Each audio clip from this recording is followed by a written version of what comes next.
Good morning అండి. అందరికీ నమస్కారం. నా పేరు డాక్టర్ ముసాపేట శృదుల. నేను ఒక కార్డియోపల్మనరీ ఫిజియోథెరపిస్ట్. సో ఈరోజు మనము ఏం నేర్చుకోబోతున్నాం అంటే airway clearance technique. Airway clearance technique ఏంటంటే పల్మనరీ పేషెంట్స్ కానీ కార్డియాక్ పేషెంట్స్కి కానీ కఫం ఉంటుంది కదా, అది ఎలా క్లియర్ అవుట్ చేయడానికి ఈ టెక్నిక్స్ ఈరోజు మనం నేర్చుకుంటాం.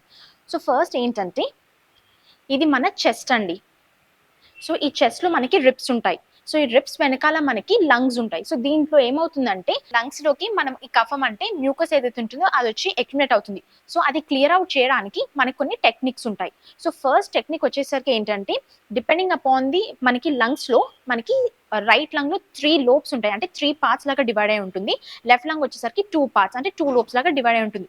దీంట్లో మనకి కొన్ని సెగ్మెంట్స్ ఉంటాయి, ఒక బ్రాంకో పల్మనరీ సెగ్మెంట్స్. సో ఈ సెగ్మెంట్స్ లో అక్యుమిలేట్ అయి ఉన్న కఫం ని ఎలా బయటకి మూవ్ చేయడానికి మనం ఈరోజు టెక్నిక్స్ నేర్చుకుందాం. సో ఫస్ట్ టెక్నిక్ ఏంటంటే మనకి పోస్టరల్ డ్రైనేజ్ టెక్నిక్స్ అని ఉంటాయి.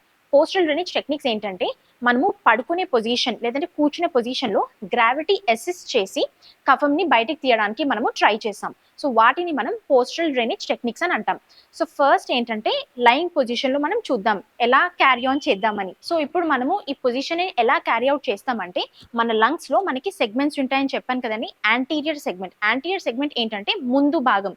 సో ఎప్పుడైతే ఈ యాంటీరియర్ సెగ్మెంట్ ముందు భాగం ఇన్వాల్వ్ అయి ఉంటుందో ఈ పొజిషన్లో పడుకోవడం ద్వారా మనకి గ్రావిటీ వల్ల కఫం అనేది బయటకు తీయవచ్చు.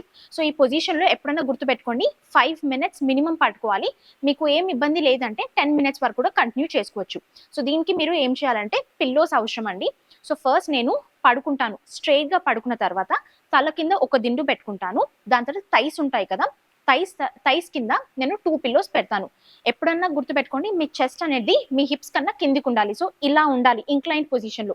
ఇది చెస్ట్ ఉంటే ఇది మీ హిప్స్ ఉంటాయి. సో ఈ గ్రావిటీ పొజిషన్ ద్వారా మనము కఫంని బయటకు తీయొచ్చు. సో ఇప్పుడు ఆ పొజిషన్ ఎలా చేయాలి అంటే సో ఇలా తల కింద ఒక దిండు పెట్టుకుంటామండి. మీ బటక్స్ నుంచి మీ నీస్ వరకు అంటే థై ఉంటుంది కదా, ఆ థై కింది వరకు మనం పిల్లోస్ ఇలా పెట్టుకొని మీ లెగ్స్ అనేది ఇలా 90 డిగ్రీస్ ఇలా ఈ పొజిషన్లో రావాలి. సో ఈ పొజిషన్లో మనము 5 మినిట్స్ వరకు పడుకోవాలి. మీకు సపోజ్ ఈ పొజిషన్ ఇంకొంచెం చిన్నగా ఉందంటే ఇంకొక పిల్లో పెట్టుకోవచ్చండి. సో దాట్ మీ థైస్ అనేది మీ గ్రౌండ్ లెవెల్ నుంచి 18 to 20 ఇంచెస్ వరకు ఉండాలి. సో మీ చెస్ట్ అనేది కింది వైపుకు ఉంటుంది. సో ఇలా స్లాంటింగ్ పొజిషన్ ఉండడం వల్ల మనకి గ్రావిటీ ద్వారా కఫం అనేది డ్రైన్ అయిపోయి మీరు ఈజీగా స్పిట్ అవుట్ చేసేయచ్చు. ఇప్పుడు పేషెంట్స్కి ఎపైకల్ సెగ్మెంట్ అని అంటాం. ఎపైకల్ సెగ్మెంట్ అంటే ఫస్ట్ సెగ్మెంట్.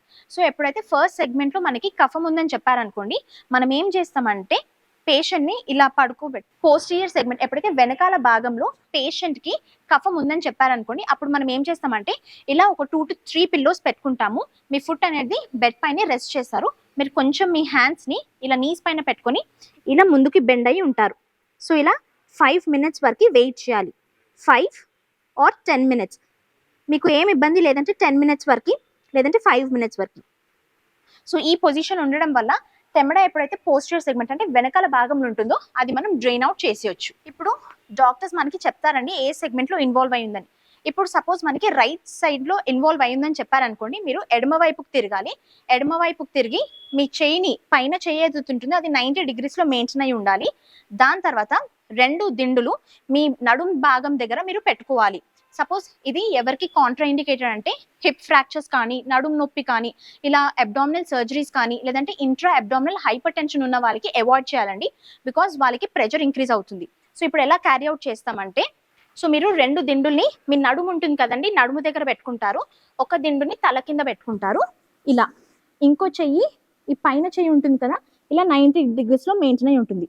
సో ఎప్పుడైతే మీ లెఫ్ట్ సెగ్మెంట్ ఇన్వాల్వ్ అయ్యి ఉందని చెప్తారో మీరు రైట్ సైడ్ తిరిగి పడుకుంటారు. ఈ 2 కాళ్ళని ఇలా స్ట్రైట్గా చేసి ఇలా పడుకుంటారు. సో మీ చెస్ట్ అనేది ఇలా ఇంక్లైన్ పొజిషన్లో ఉంటుంది. ఇలా 5 మినిట్స్ వరకు మెయింటైన్ చేయాలండి. మీకు ఏం ఇబ్బంది లేదంటే 10 మినిట్స్ వరకు మెయింటైన్ చేయొచ్చు. సో ఇలా మనకి కొన్ని పొజిషన్స్ ఉంటాయి. సో వీటిని పోస్టరల్ డ్రైనేజ్ పొజిషన్స్ అంటారు. ఇంకా ఏవి అయితే సెగ్మెంట్స్ ఇన్వాల్వ్ అయి ఉంటుందో దాని ప్రకారం మనము పోస్టరల్ డ్రైనేజ్ పొజిషన్స్ చెప్పొచ్చు. సో ఇప్పుడు ఇందాక మనం పోస్టరల్ డ్రైనేజ్ టెక్నిక్స్ చూసాం కదండి. ఇప్పుడు మనం ఏం చేస్తామంటే breathing exercises. So breathing exercise అంటే ఏంటంటే మనము మన చెస్ట్ మజిల్స్ని మనం యాక్టివేట్ చేస్తాం. ఇప్పుడు ఎప్పుడైతే రెస్పిరేటరీ మజిల్స్ ఉంటాయి కదా, అవి వీక్ ఉన్నప్పుడు ఏమవుతుందంటే శ్వాస తీసుకోవడంలో ప్రాబ్లం ఉంటుంది. అండ్ మనకి కఫం ఏదైతే ఉంటుందో అది క్లియర్ అవుట్ చేయడానికి కూడా కష్టం ఉంటుంది. సో దాన్ని మనము ఎలా క్లియర్ అవుట్ చేయాలంటే రెస్పిరేటరీ మజిల్ స్ట్రెంత్ ఇంప్రూవ్ చేసి.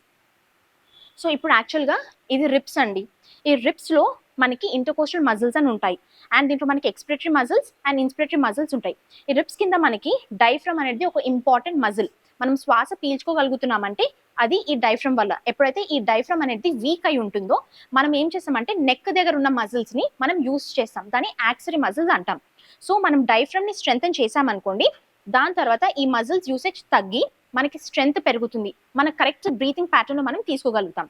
సో దాన్ని ఫస్ట్ మనం డైఫ్రమాటిక్ బ్రీతింగ్ అంటాం. సో ఈ డైఫ్రమాటిక్ బ్రీతింగ్ ఎలా క్యారీ అవుట్ చేయాలి అంటే, సో ఇప్పుడు మనము డైఫ్రమాటిక్ బ్రీతింగ్ ఎక్సర్సైజ్ చేస్తున్నామండి. ఇది ఎవరెవరిలో చేయొచ్చు అంటే జనరల్ గా COPD patients, Asma patients, cystic fibrosis patients, లేదంటే ట్యూబర్కులోసిస్ పేషెంట్స్. వాళ్ళకి ట్యూబర్కులోసిస్ పేషెంట్స్కి ఏంటంటే వీళ్ళందరికీ కఫం ఉంటుంది. సో దాన్ని మనము డైఫ్రమ్ ని స్ట్రెంథెన్ చేస్తున్నాం. సో ఒక పర్సన్ ని మనం ఏం చేస్తామంటే వెనకాల ఒక 2 దిండులు పెడతాం. యాక్చువల్గా దీన్ని సెమీ ఫోల్డెస్ పొజిషన్ అంటారండి. అంటే 45 degrees యాంగిల్లో మెయింటైన్ అయి ఉండాలి. సో వెనకాల మనము 2 దిండులు పెడతాము. దాని తర్వాత మోకాలు కింద 2 దిండులు పెడతాం. సో ఇలా 45 degrees యాంగిల్లో రావాలి. అండ్ దాని తర్వాత పేషెంట్ ని ఒక చేయిని తన ఛాతి పైన పెట్టుకోమంటామండి, ఇంకొక చేయిని పొట్ట పైన. ఒక పర్సన్ ని శ్వాసని ముక్కు ద్వారా పీల్చుకొని నోటి ద్వారా ఊదేమని చెప్పాలి. సో ఇప్పుడు మీరు శ్వాస పీల్చుకుంటున్నప్పుడు గుర్తుపెట్టుకోండి, పైన ఛాతి మూవ్ అవ్వద్దండి. మీ పొట్ట ఉంటుంది కదా, మీ పొట్ట అనేది బయటికి రావాలి ఇలా. సో మీరు శ్వాస ముక్కు ద్వారా పీల్చుకోండి, పీల్చుకున్నప్పుడు ఇలా పొట్ట బయటికి రావాలి. నోటి ద్వారా ఊదేటప్పుడు వెనకాలకి వెళ్ళాలి. పొట్టని మీరు వెన్నపూస వైపు తీసుకుంటున్నట్టు చెయ్యాలి. పైన ఛాతి కదపకూడదండి. శ్వాస ముక్కు ద్వారా పీల్చుకుంటున్నప్పుడు మీ పొట్ట బయటికి రావాలి, పొట్ట బయటికి రావాలి. నోటి ద్వారా ఊదేటప్పుడు వెనకాలకి వెళ్ళాలి. సో ఇలా మీరు 10 times చేయాలి. సో దీని ద్వారా మనం ఏం చేస్తున్నాం అంటే, నేను చెప్పాను కదా, డైఫ్రమ్ అనే మజిల్ని మనం స్ట్రెంథెన్ చేసి ఆయాసం ఏదైతే ఉంటుందో అది తగ్గడానికి ప్రయత్నిస్తున్నాం. And respiratory muscle strength improve చేస్తున్నాం. యాక్సిలరీ మజిల్స్ ని మనం యాక్టివేట్ చేస్తున్నాం. సో అది తగ్గించడానికి ఈ బ్రీతింగ్ ఎక్సర్సైజ్ హెల్ప్ఫుల్ గా ఉంటుంది. సో ఇప్పుడు డైఫ్రమాటిక్ బ్రీతింగ్ కి ఇంకొక ప్రోగ్రెషన్ అండి. ఎప్పుడైతే మీరు ఇది అచీవ్ చేస్తారో దానికి ఇంకా ప్రోగ్రెషన్ ఎలా చేయొచ్చు అంటే, ఇలా 0.5 kgs ఆఫ్ వెయిట్ కఫ్ ఉంటుందండి. ఇది మీరు మీ పొట్ట పైన పెడతారు. ఎక్కడ అంటే ఎపిగాస్ట్రిక్ రీజన్, అంటే మనకి నేవల్ ఉంటుంది కదా, దానిపైన పెడతారు. సో ఇప్పుడు పేషెంట్ ఏం చేయాలంటే, మీరు ముక్కు నుంచి శ్వాస పీల్చుకుంటున్నప్పుడు దీన్ని మీరు పైకి రేస్ చేయాలండి. నోటి ద్వారా ఊదేటప్పుడు వెనకాలకి వెళ్ళాలి. సో ఇది ప్రోగ్రెషన్. ఇది ఇంకా స్ట్రెంథెన్ చేయడానికి డైఫ్రమ్ ని. సపోజ్ ఒక పేషెంట్ కి తెలియట్లేదు అనుకోండి, అప్పుడు మీరు ఏం చేయొచ్చు అంటే ఇనిషియల్ స్టేజెస్ లో ఒక చిన్న బొమ్మ కానీ, లేదంటే పెన్ కానీ, బుక్ కానీ ఇలా ఇక్కడ పెట్టండి. సో వారు శ్వాస ముక్కు ద్వారా పీల్చుకుంటున్నప్పుడు ఇలా పైకి రేజ్ అవ్వాలి. నోటి ద్వారా గాలిని ఊదేటప్పుడు వెనకాలకి తీసుకుని వెళ్ళాలి. సో ఇది కూడా మీరు చూసుకోవచ్చు స్టార్టింగ్ స్టేజెస్ లో. ఫస్ట్ టాపిక్ అనేది పోస్టల్ డ్రైనేజ్ టెక్నిక్స్ అండి. ఈ సెకండ్ టాపిక్ అనేది ఇది డైఫ్రమాటిక్ ఎక్సర్సైజ్ అని బ్రీతింగ్ ఎక్సర్సైజ్ కిందకి వస్తాయి. సో ఇప్పుడు ఈ డైఫ్రమాటిక్ బ్రీతింగ్ అనేది ఇలా పడుకునే కాకుండా మనం ఏం చేయొచ్చు అంటే కూర్చొని కూడా చేయొచ్చండి కుర్చీలో. ఎప్పుడైనా గుర్తుపెట్టుకోండి, ఏ ఎక్సర్సైజ్ చేస్తున్నప్పుడన్నా మన నెక్, మన షోల్డర్స్ అనేది రిలాక్స్గా ఉండాలి. సో ఈ డైఫ్రమాటిక్ బ్రీతింగ్ లో ఏంటంటే అప్పర్ చెస్ట్ అనేది మూవ్ అవ్వద్దండి, పొట్ట మాత్రమే ఇలా మూవ్ అవ్వాలి. సో మనం ముక్కు నుంచి శ్వాస పీల్చుకుంటున్నప్పుడు ఇలా పొట్ట బయటికి రావాలి. నోటి ద్వారా వెళ్ళేటప్పుడు మన పొట్ట వెన్నపూస టువర్డ్స్ వెళ్తున్నట్టు చేయాలి. సో ఇది కూర్చున్నప్పుడు కుర్చీలో చేసుకోవచ్చు. ఇప్పుడు నెక్స్ట్ ఎక్సర్సైజ్ అండి, బాక్స్ బ్రీతింగ్ అండ్ 4-7-8 బ్రీతింగ్. అంటే ఇది ఎవరికి చేయొచ్చు అంటే స్ట్రెస్ ఉన్న వాళ్ళకి, లేదంటే యాంగ్జైటీ ఇష్యూస్ ఉన్న వాళ్ళకి. అంటే ఆస్తమాలో కొన్నిసార్లు ఏమవుతుందంటే యాంగ్జైటీ ఉండడం వల్ల అటాక్ అనేది ఇంక్రీజ్ అవుతుంది. సో అలాంటి వాళ్ళకి, లేదంటే స్లీప్ డిస్టర్బెన్సెస్, ఎందుకంటే ఆయాసం ఉందనుకోండి స్లీప్ అనేది మంచిగా ఉండదు. సో అలాంటి పేషెంట్స్ ఇలాంటి ఎక్సర్సైజ్ క్యారీ అవుట్ చేసుకోవచ్చు. సో ఈ బాక్స్ బ్రీతింగ్ లో ఫస్ట్ మనం ఏముంటాయంటే 4 steps ఉంటాయండి. ప్రతి స్టెప్ 4 seconds వరకు చేయాలి. ఎప్పుడన్నా ఫస్ట్ ముక్కు నుంచి శ్వాస పీల్చుకుంటారు. సో అది నేను 4 కౌంట్ చేశాను. సో 4 కౌంట్ చేసేంత వరకు పేషెంట్ని శ్వాస పీల్చుకుంటూ ఉండమని చెప్పాలి. నెక్స్ట్ ఆ 4 secondsని గాలి పీల్చుకుంటారు కదా, దాన్ని హోల్డ్ చేయాలి. దాని తర్వాత నోటి ద్వారా 4 seconds వరకు వదిలేయాలి. దాని తర్వాత 4 seconds వరకు అలానే ఉండాలి. సో ఇలా ఒక 5 to 10 times చేయాలి. ఇది చేసేటప్పుడు ఒకటి గుర్తుపెట్టుకోండి, మీ పైన ఛాతీ అంటే అప్పర్ చెస్ట్ ఉంటుంది కదా, అది మాత్రమే మూవ్ అవ్వాలి. నెక్ ఇంకా షోల్డర్స్ రిలాక్స్ ఉండాలి. సో ఇప్పుడు ఒక పర్సన్ పైన చేసి చూద్దాము. ఒక హ్యాండ్ని చెస్ట్ పైన పెట్టుకోండి, అప్పర్ చెస్ట్ పైన. ఇప్పుడు నేను 4 కౌంట్ చేస్తాను. సో 4 కౌంట్ చేస్తున్నంత వరకు మీరు శ్వాస ముక్కు ద్వారా పీల్చుకోవాలి. నెక్ ఇంకా షోల్డర్స్ రిలాక్స్ పెట్టాలి. అప్పర్ చెస్ట్ మాత్రమే మూవ్ చేయాలండి. సో స్టార్ట్ చేద్దాం. 1 2 3 4 ఇలా 4 సెకండ్స్ శ్వాస పీల్చుకోవాలి. ఇప్పుడు 4 సెకండ్స్ హోల్డ్ చేయమని చెప్దాము. 1 2 3 4 ఇప్పుడు నోటి ద్వారా 4 సెకండ్స్ వరకు 1 2 3 4 ఇలానే ఊది 4 సెకండ్స్ అలానే పేషెంట్ని వెయిట్ చేయమని చెప్దాం. 1 2 3 4 సో వదిలిన గాలిని అలానే 4 సెకండ్స్ వరకు పెట్టాలండి.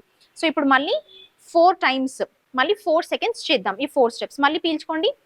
1 2 3 4 4 సెకండ్స్ పీల్చుకున్నారు. ఇప్పుడు 4 సెకండ్స్ హోల్డ్ చేయమని చెప్పాలి. 1 2 3 4 ఇప్పుడు నోటి ద్వారా ఊదేయండి 4 సెకండ్స్ వరకు. 1 2 3 4 4 సెకండ్స్ ఊదిన గాలిని అలానే బయటికి పెట్టేయాలి. 1 2 3 4 సో ఇలా ఒక 5 to 10 టైమ్స్ రిపీట్ చేయాలి. ఇప్పుడు ఇదే ఎక్సర్సైజ్ లో మనకి ఇంకొక టైప్ ఆఫ్ ఎక్సర్సైజ్ ఉంటుందండి. సేమ్ స్ట్రెస్, యాంగ్జైటీ, స్లీప్ కానీ లేదంటే ఇలాంటి ప్రాబ్లమ్స్ ఉన్న వాళ్ళు, ఆయాసం ఉన్న వాళ్ళు ఇంకొక టెక్నిక్ చేసుకోవచ్చు. దాన్ని 4-7-8 బ్రీతింగ్ ఎక్సర్సైజ్ అంటాం.